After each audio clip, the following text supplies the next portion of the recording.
Fakultas Pendidikan Ekonomi dan Bisnis, Universitas Pendidikan Indonesia.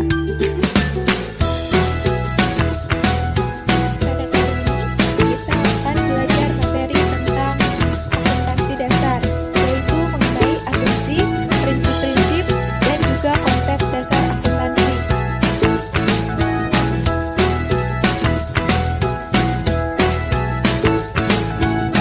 Menurut kalian, apa sih asumsi dasar akuntansi itu? Nah, di sini untuk asumsi dasar akuntansi terbagi menjadi dua, yaitu yang pertama dasar aktual atau accrual basis. Nah, di sini dasar aktual artinya suatu transaksi atau kejadian dibukukan dan dilaporkan pada saat terjadinya dan memiliki dampak atas sumber daya dan asal kewajiban suatu entitas, dan tidak semata-mata berdasarkan saat terjadinya penerimaan atau pengeluaran kas atau sarapan. Nah, yang kedua di sini ada kelangsungan usaha atau usaha berkelanjutan, going concern. Nah, di sini laporan keuangan biasanya disusun atas dasar asumsi kelangsungan usaha entitas, going concern, dan akan melanjutkan usahanya di masa depan. Entitas asumsinya tidak akan dilikuidasi atau dikurangi secara signifikan skala usahanya.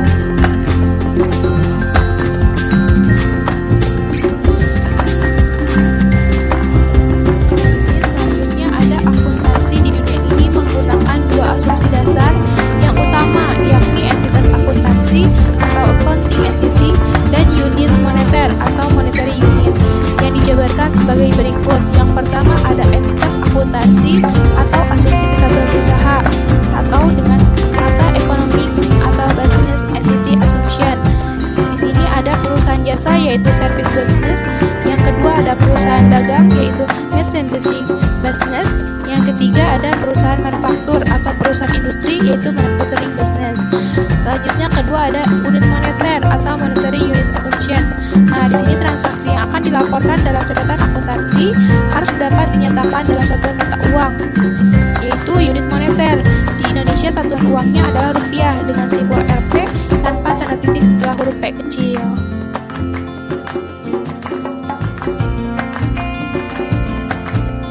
Oke, sekarang kita lanjut ke materi yang kedua, yaitu tentang prinsip-prinsip dasar akuntansi. Prinsip-prinsip dasar akuntansi.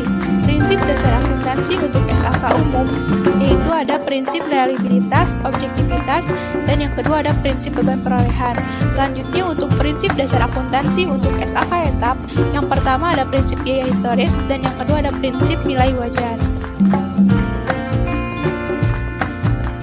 Kita memasuki materi yang terakhir yaitu tentang konsep dasar akuntansi.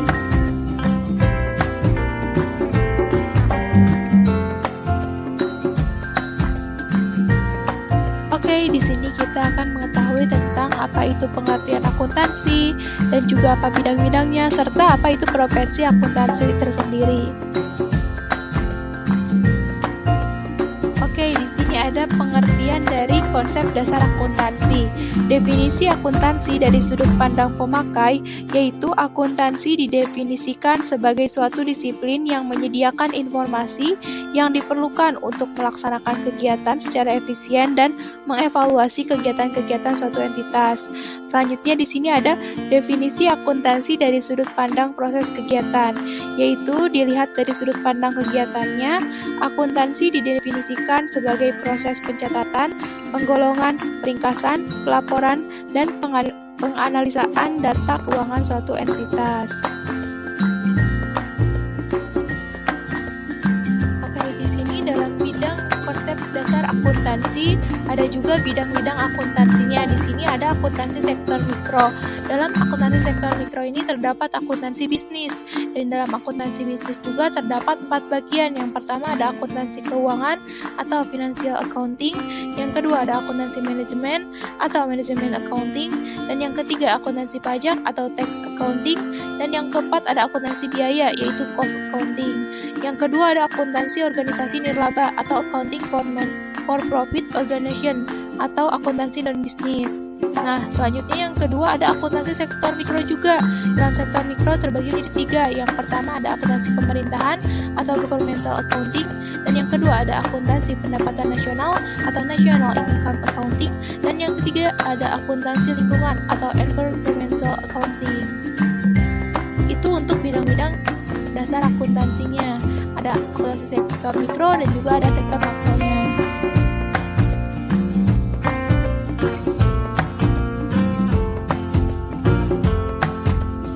Sekarang ini yang terakhir yaitu profesi akuntansi.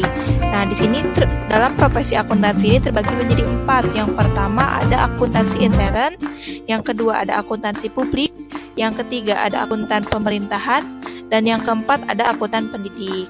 Itu merupakan profesi akuntansi di dalam konsep dasar akuntansi.